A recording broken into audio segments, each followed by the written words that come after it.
Hi, this is Sophia C., and welcome to another episode of Science, Music, and Society. When we think of treating medical conditions, we usually think of medicine in the form of pills. But scientists have also learned to use music therapy as a way to alleviate symptoms and restore neurological function.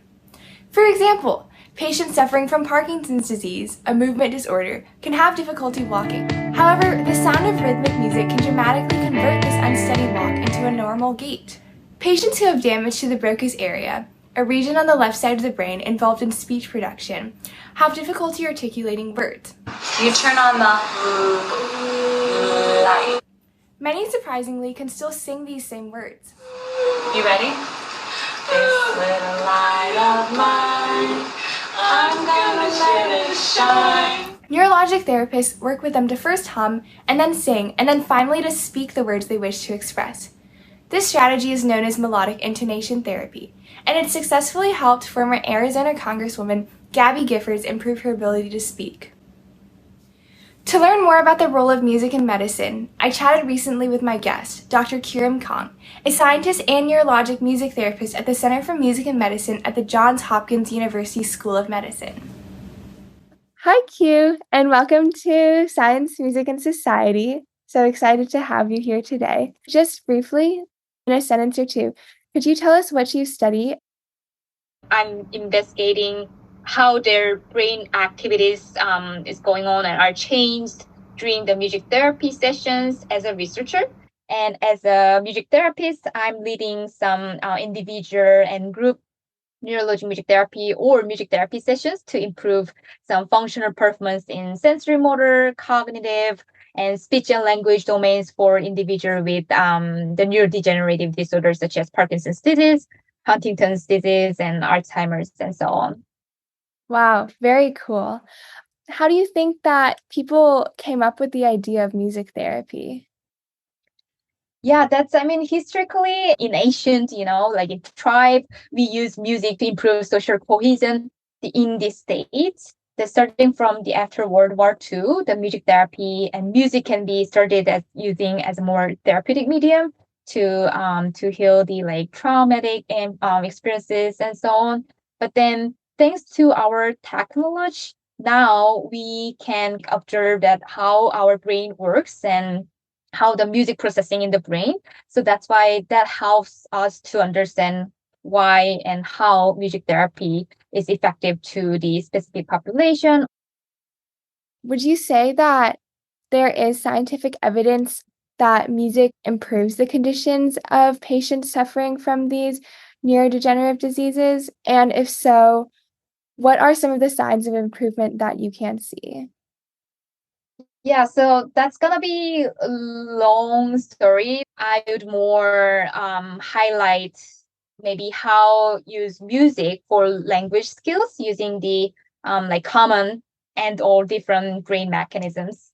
So by putting the information we need to learn into the melody, we can memorize and recall easily. And this might be also due to the prediction principle as well, because we know next patterns of the music, and this leads actually to prime and booster your next information that you need to memorize or you need to recall. So that's going to be also the brain mechanism of the prediction and anticipation would also can be relevant for this case. And as sound shape the what language shape, so we can produce the speech with a simple or familiar musical pattern.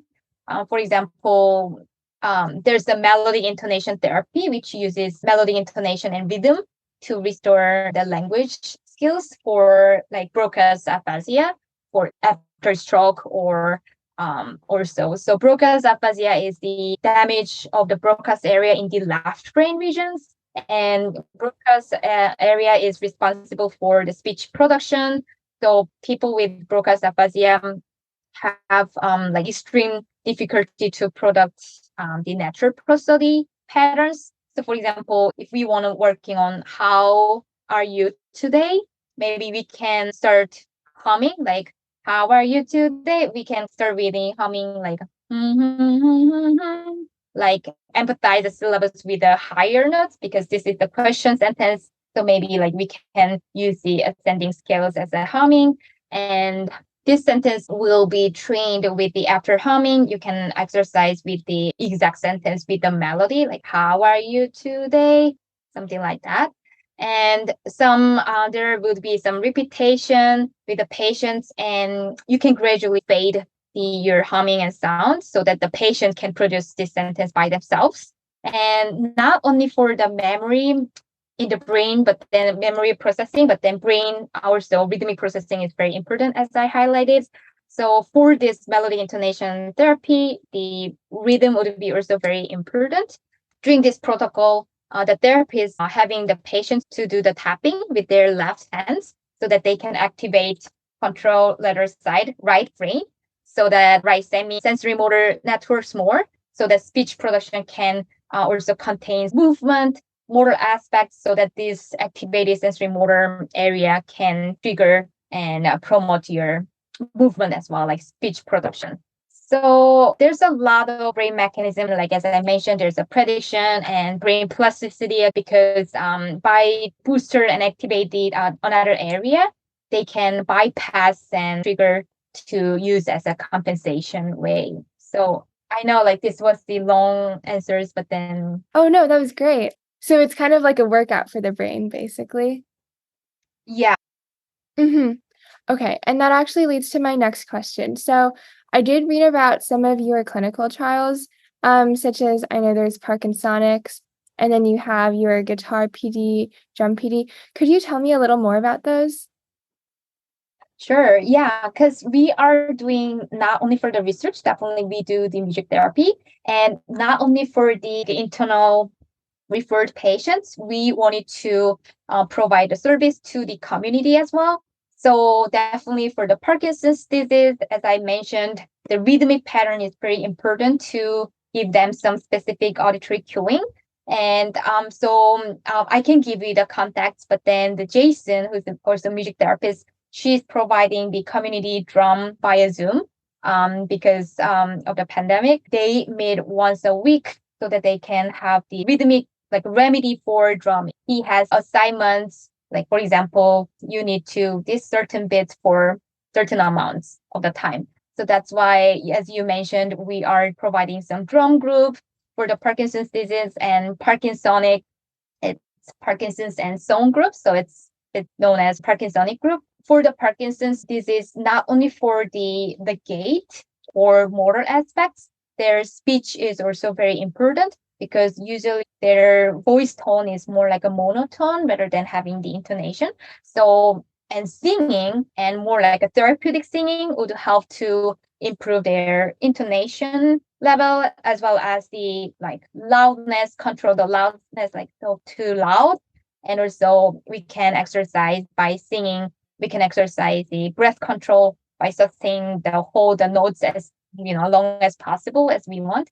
So yeah, so that's why we are happy to provide the community service to the not only for the in here Baltimore area, but then since it's provided by Zoom, like you can connect from elsewhere, and I can give you the information. So these are all in group sessions? Yes. Okay. Would you say that group sessions are a lot more effective, say like singing in a group or drumming in a group, than versus just doing that on your own? That's a great question, because like always, in terms of the group, like it depends on the patient's need. But if they are required, like very need to focus on the exercise from themselves, individual session might be helpful. But then in terms of the group session, like we feel more united, and we can add some additional aspects, like not only for the music, but then plus social cohesion. So I think that would benefit more for more like to share them each other and to get synchronize each other. So be happy more Yeah. together. Yeah, that makes a lot of sense. Also, for these sessions, are they only particular to a certain neurological condition? So, say Parkinsonics, would that only be effective for Parkinson's disease, or do you think it could extend to other diseases as well, too? Yeah, I mean, the project name and service name is just ParkinSonic, but then it's not going to be the only for Parkinson's disease. For example, the singing would be help us to, be happy, right? Like, I'm not sure if you are the shower singer, but then like, people can start kick off their day from the singing, and that actually make kind of like boost energy ourselves. So not only for the specific patients like Parkinson's, we do also can have the benefits. And also, this intervention, like therapeutic singing, would not for focusing on the population, but then more like a symptom wise. So whomever needs, like, not only for the emotional aspects, but if whenever, I mean, whomever use some like intonation and loudness or breath control, respiratory system control, like we do want to focus on rather than like population, but then more like a symptoms. So it's not limited to Parkinson's, but then whoever needs to improve and or want to enhance their voice control and as well as the breathing control, the singing would be very helpful. And again, that's gonna be very helpful for us as well, Yeah. like for the healthy population. Yeah. Right. So it's effective for, people of all kinds, not just people suffering from certain conditions. People of all ages as well. Sure. And also for the, for example, the kids, like they always, learning something from the songs from zero baby to, elderly, the singing would be very like easy, accessible, and very, I know someone's, don't want to sing out loud in front of the people, but then, yeah, the singing maybe like if you are thinking more like a therapeutic way, singing is not only helpful to, to like to be fun, but then more like and again like speech production would be also corresponded to the singing. So yeah. Right. Okay. And as you analyze these different therapies, how do you measure the effectiveness of them? Yeah, that's a great point because like we all know that or we can expect the benefit of music therapy, but to know that we actually need to measure some effectiveness of music therapy or like any intervention types, right? So there's a lot of way to measure or assess the effectiveness of specific therapy, but as a neurologic music therapist, we do use some standardized assessment for their specific goals. So we definitely need to carefully review the previous research papers that what standardized assessment have been used for specific population and specific domains and specific cases. And also, it is important to understand patients' music preference and their experiences and their musicality and so on. But however, like if we want to understanding their functional and effective level, that will be also important to the assessment will be very important to first plan the future therapy sessions and second to see the effectiveness of music therapy before and after of music therapy and three also like standardized assessments will help to communicate with other professionals as well as the caregivers with the like accessible way. So for example, there's a lot of great assessments and standardized assessment with the score for the functioning so that we can kind of like compare the numbers to see that if it's increased or decreased. And we can communicate not only for the other health professional like PT, OT, doctors, physicians, but also to the patients and their caregiver as well as an accessible tools. And in terms of the measurements, we do measure the behavior and functional performance to understand the effectiveness of music therapy. However, we could also understand the neurophysiological response before, during, and after music therapy. For example, like measuring their electrical brain activities, that what I'm doing, and you can also see that functional and or structure brain changes, brain activity changes, and also if you could see more like a physiological response like blood pressures or heart rate. So yeah, from the basic base like behavior and functional level to the neurophysiological level, we could assess and measure the response to the music therapy. But sometimes it would be important to have patients feeling and their sense of the music therapy session by requesting some like a quick questionnaire or interview and so on. Because even though we are using well-researched and very standardized tests, the scores differences may not correspond to the patient's feeling. So it's going to be also important to get the information from the patients from themselves. Wow, that's really amazing that Hopkins is doing all of this. How, for people who can't travel to this institute or don't have access to this therapy, is there any other way that they can still benefit from musical therapy?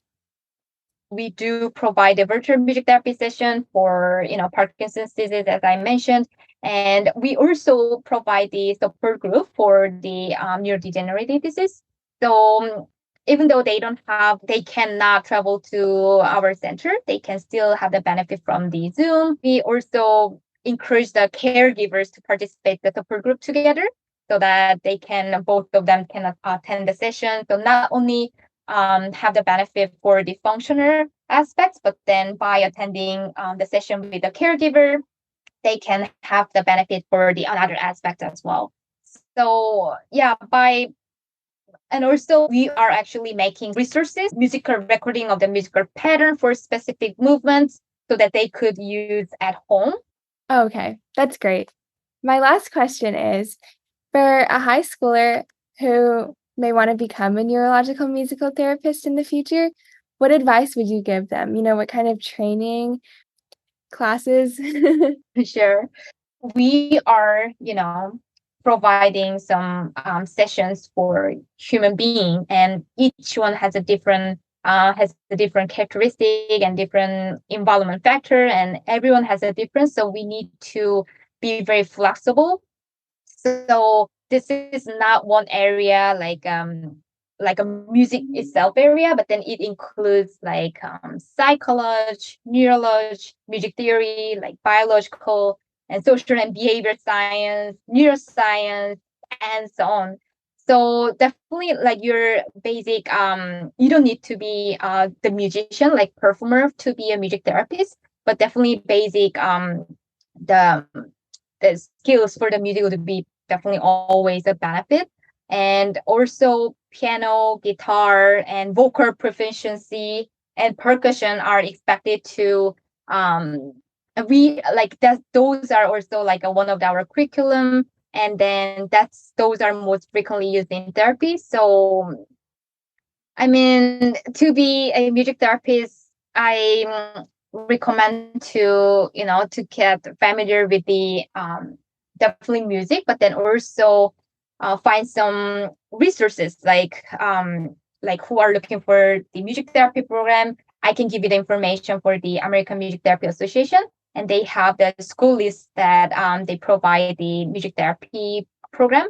And also, you should be comfortable interacting with others, particularly individuals who have disabilities or medical conditions. So I would encourage you to find some volunteer position to get the experiences for that, like at the local nursing home, or help with some like special, the events for the for disabilities. And in that way, you can have the kind of like to better assess if you are a good fit or not. Mm-hmm. That's great. Thank you so much. It was so exciting talking to you. Good luck with all your research. Thank you so much. Since our conversation took place, Dr. Kang has informed me that the Center for Music and Medicine still offers both Drum PD and ParkinSonics choral group, both online and in person. Those interested can check out the session schedule and contact information provided on the show page on both YouTube and wherever you listen to the podcast. However, Guitar PD was part of our research project and has ended. Those interested in the effectiveness of ParkinSonics and Guitar PD can check out the 2 recent publications from the Center on the Science, Music, and Society podcast website.